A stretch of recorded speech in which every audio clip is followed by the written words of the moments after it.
হাসিনা আক্তার, আপনাকে ধন্যবাদ। আমার সহ আলোচক দয় এবং টেবিল টকের দর্শক শ্রোতাদেরকে শুভেচ্ছা এবং অভিনন্দন জানাচ্ছি। নতুন রাজনৈতিক দল জনতা দল যারা গঠন করেছেন সেই সকল নেতৃবৃন্দকে এবং তাদের শুভকামনা করছি।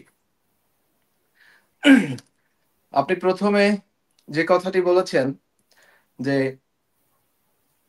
জামায়াত ইসলামী বাংলাদেশের চিটং এর পরিচালক জনাব শাহজাহান সাহেব বলেছেন 3টি দলকে দেখা হয়েছে এবং এইবার ওনাদেরকে দেখা প্রয়োজন।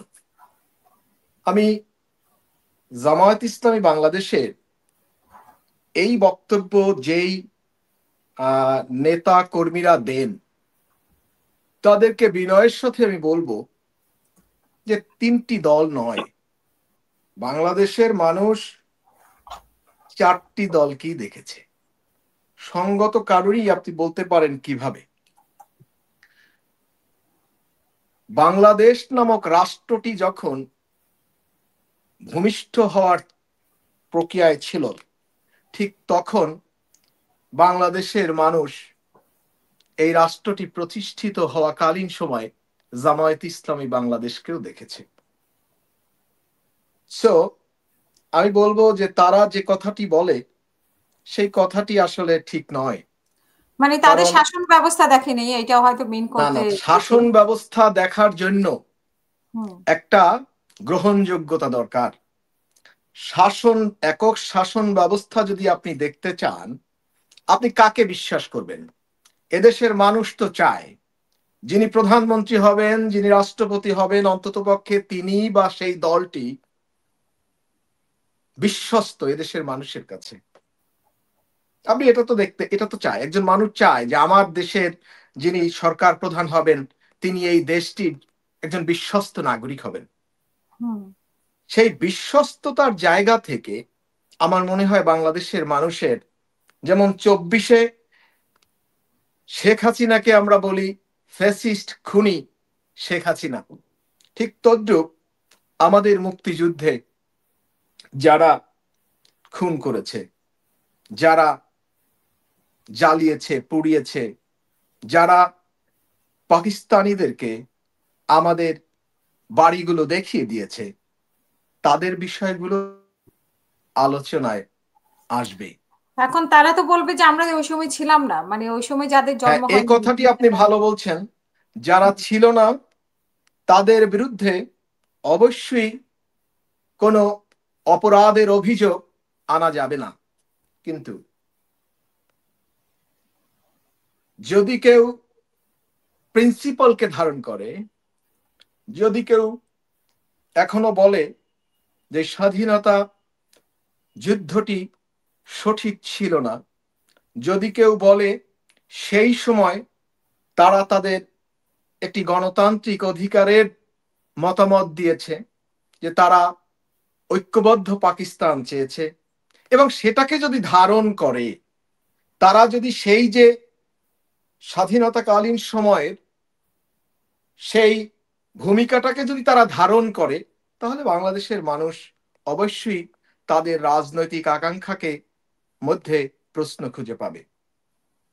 সো রাজনীতিতে অনেক কথাই হবে, কিন্তু আমার কাছে সম্প্রতি যে বিষয়গুলো দেখা যাচ্ছে, আমি আপনাকে বলি, এক্সকিউজ মি, রাষ্ট্র সৃষ্টির সময়ে যারা সঠিক রাজনীতি করতে পারে নাই, রাষ্ট্র সৃষ্টির সময়ে যারা নেতিবাচক রাজনীতি করেছে, আর যাই হোক, তাদের কাছে এককভাবে রাষ্ট্র নিরাপদ নয়।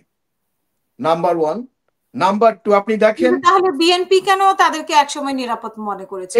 এই কথাটি আপনি খুব ভালো বলেছেন। এই প্রশ্নটি অবশ্যই আসতে পারে এবং বিএনপির প্রত্যেকটা নেতাকর্মী এ বিষয়ে অবশ্যই তাদের প্রশ্নের জবাব দেওয়ার যে দায়বদ্ধতা সেটা তাদের আছে।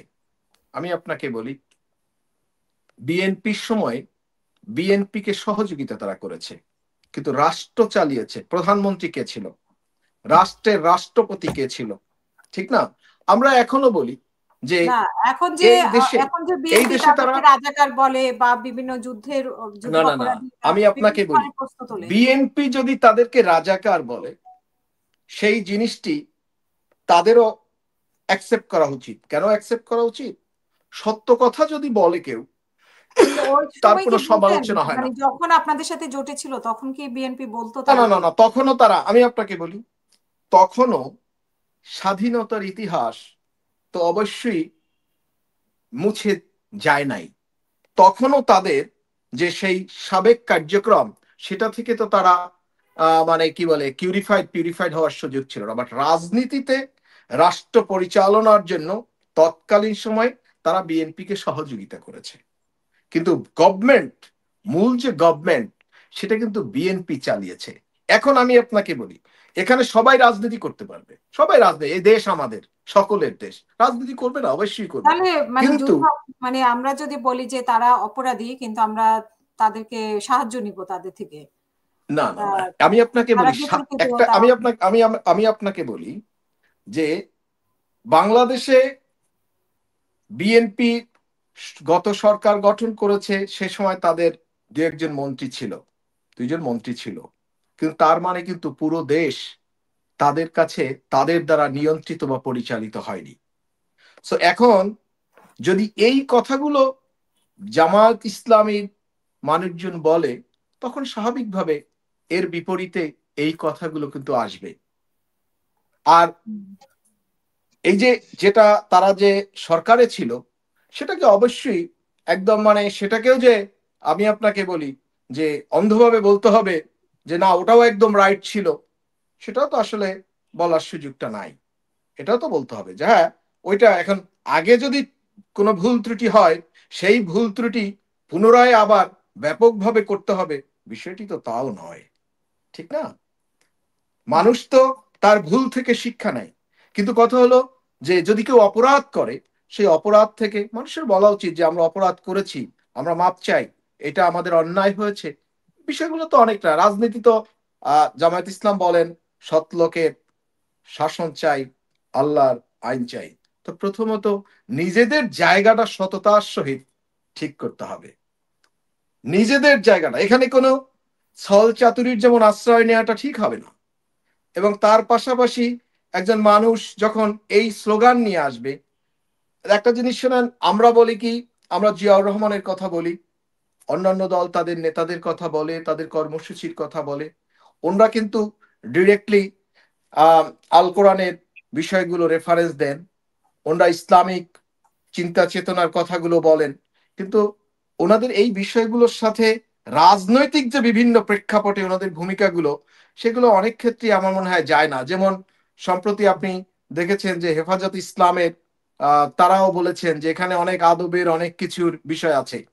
হুম। সো আমার মনে হয় এই বিষয়গুলো জামাতের অনেক সতর্কতা নিয়ে আমার মনে হয় তাদের আগানো উচিত, কারণ জাতি এই মুহূর্তে ফ্যাসিস্টের বিরুদ্ধে ঐক্যবদ্ধ। সো এই যে একটা ঐক্যবদ্ধ প্ল্যাটফর্ম হয়েছে, সেই প্ল্যাটফর্মটাকে ভেঙে বা এই ঐক্যবদ্ধতাটাকে যদি আপনার গিয়ে মানে টুকরো করা হয়, সেক্ষেত্রে সেই দায় কিন্তু আমার মনে হয় জামাত ইসলাম বাংলাদেশকে নিতে হবে। এবং এই যে সম্প্রতি দেখেন যেখানে ঐক্যমত কমিশনে অনেক বিষয় নিয়ে আলোচনা হয় না, পিআর বিষয় নিয়ে আলোচনা, আজকে সেই বিষয়গুলো নিয়ে অলরেডি তারা রাজনৈতিক কর্মসূচি ঘোষণা করছে। অবশ্যই তারা পারে, একটি রাজনৈতিক দল হিসেবে রাজনৈতিক কর্মসূচি ঘোষণা করবে, কিন্তু এই বিষয়গুলো তো ঐক্যমত কমিশনে আলোচনা হতে পারত। তো কোনো হঠকারী বা কোনো ভুল সিদ্ধান্ত যদি কোনো রাজনৈতিক দল নেয়, তাকে অবশ্যই সেই প্রশ্নের মুখোমুখি হতে হবে, যেটা স্বাধীনতাকালীন সময়ের সেই ব্যর্থ সিদ্ধান্ত নিতে ব্যর্থ হওয়াটা এবং সঠিক সিদ্ধান্ত নিতে না পারাটা বা উল্টো পথে হাঁটাটা, এটার জন্য আজও যেমন তাদেরকে প্রশ্নবিদ্ধ হতে হতে হয়, হয়। ঠিক হুম। তদ্রুপ আগে এই বর্তমান সময়ে